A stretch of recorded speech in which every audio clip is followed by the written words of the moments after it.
Mesdames, Messieurs, tout ce que je vais vous raconter est la stricte vérité. Dans le hall d'un aéroport, le hasard me fit m'asseoir à côté d'un petit homme au costume gris qui serrait sur ses genoux comme un trésor une petite valise. Quel âge pouvait-il avoir? Impossible de le savoir, car au milieu de ses cheveux blancs, ses yeux avaient l'air d'avoir 20 ans.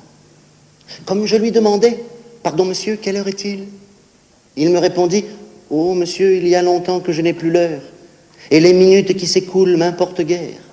Voyez-vous, j'ai décidé de lutter ma vie durant pour que le temps dure plus longtemps.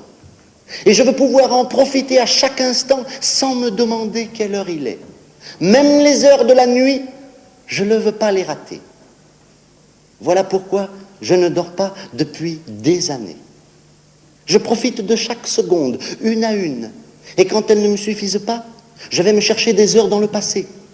Et quand je n'en ai pas assez, je fais comme aujourd'hui. Je viens prendre un avion. Vous voyez celui-là? Il relie Paris et Tahiti.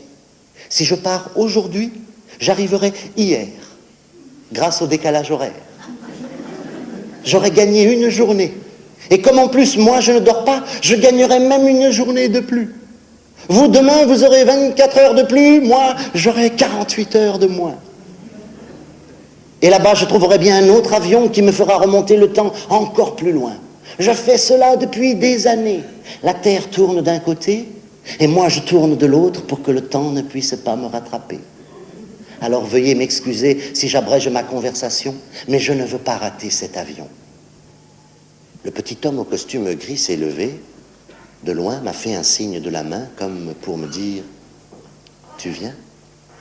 J'ai regardé son avion s'éloigner dans le ciel, un avion comme on en voit passer des milliers, mais dans cet avion-là, il y avait un petit homme aux cheveux blancs qui remontait le temps.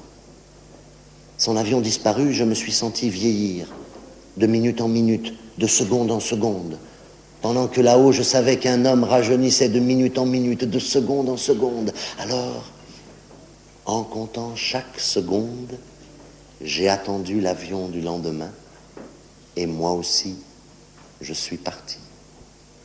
Amis de France, je vous donne le bonjour. Chez vous, il est déjà minuit.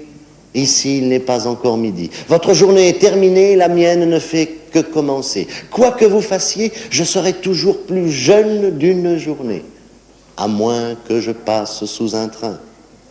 Mais dans le pays où je suis, il n'y a pas de train.